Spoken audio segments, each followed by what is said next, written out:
lá estavam todos os tipos de músicas que nasceram no Brasil, sei lá, bossa nova, samba, música folclórica também. Mas eles tinham, no documentário, eles incluíram coisas que não tinham nascido no Brasil. Por exemplo, tava lá o hip hop brasileiro. E quando eu assisti o documentário, eu falei, pô, isso aqui é uma injustiça. Ou pior ainda, não é correto. Porque tem outros tipos de música que não nasceram no Brasil, mas que você não pode falar da música popular brasileira sem falar delas também.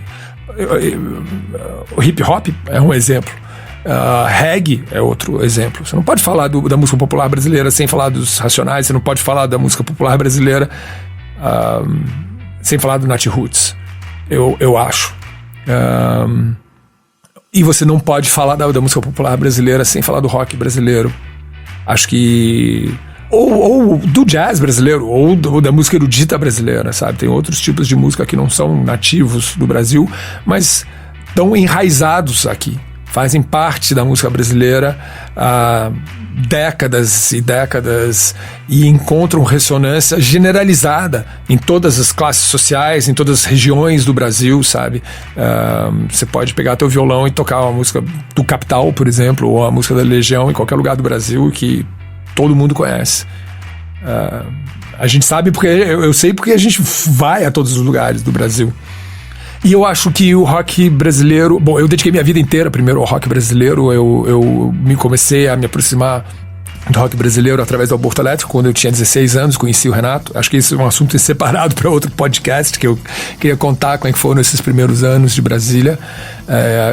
Como foi o começo do meu envolvimento com o rock brasileiro. Mas eu tinha 16 anos, aos 19 eu já estava cantando no Capital. Assim que eu fiz 19 anos, foi pouco depois do meu aniversário, e desde então eu dedico minha vida ao rock brasileiro. É uma bandeira que eu levanto com frequência. Eu fico sempre postando coisas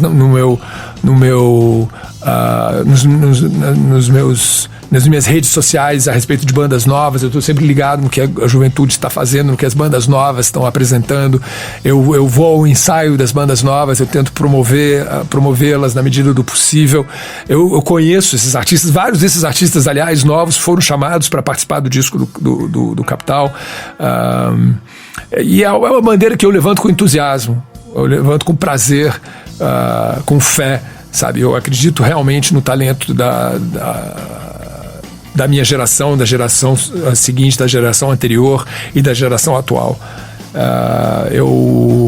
Eu acho que é um gênero que é importante. Você tem autores, compositores importantes, sabe? Se você for ver Cazuza, Renato, eles escreveram coisas, na minha opinião, profundas, coisas relevantes, coisas importantes a respeito, ou tanto sobre introspecção ou sobre a realidade do Brasil. O Arnaldo Antunes também, a poesia dele é importante. E eu acho que em vários aspectos a relevância do rock se faz em vários aspectos, do texto que foi feito, da música que foi composta, das pessoas envolvidas. Eu acho que é uma bandeira que eu levanto com prazer. E o propósito desse disco foi festejar o rock brasileiro. O show é um pouco mais longo do que o disco. O disco só 12 canções. O show dura quase 2 horas, então a gente toca a gente toca outras músicas desses. Basicamente são esses mesmos artistas, mas a gente toca mais músicas deles ao vivo. E a turnê, o disco começou a ser lançado agora. O final do disco ele deve acabar, o lançamento dele por volta de janeiro. E em 2020 eu devo apresentar, eu gostaria de ir para a estrada com esse projeto. O Capital não vai acabar. Algumas pessoas me perguntam o que está acontecendo. Não, o Capital só está na estrada ininterruptamente há 22 anos, desde que nós nos reunimos em 98. A gente sempre fez de um disco, a gente emendou no disco seguinte. E eu acredito que todos nós no Capital queremos simplesmente respirar um pouco.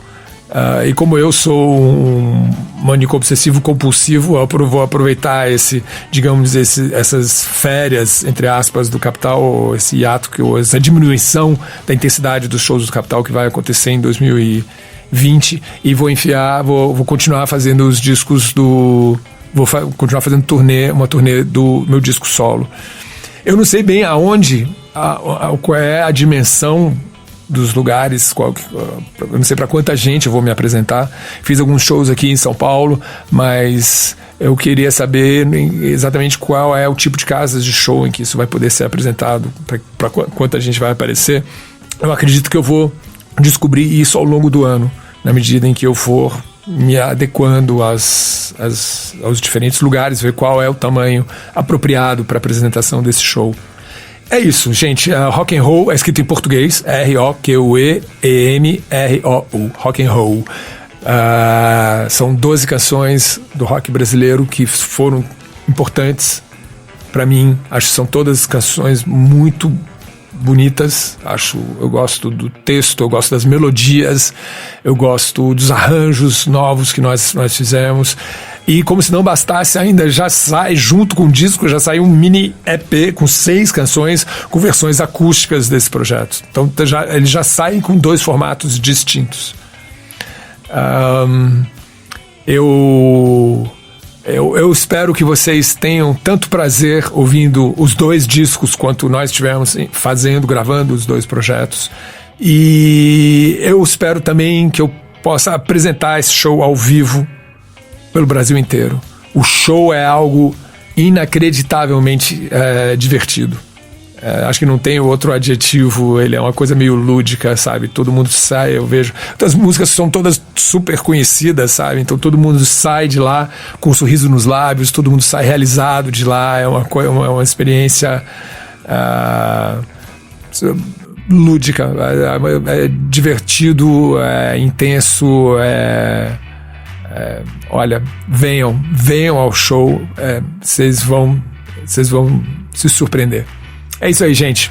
Rock and Roll sendo lançado agora, o disco saindo esses dias e o show em 2020, meus amigos. É isso aí. Rock and Roll sempre. Valeu. Você ouviu Dinho Cast, um podcast Pod Agency.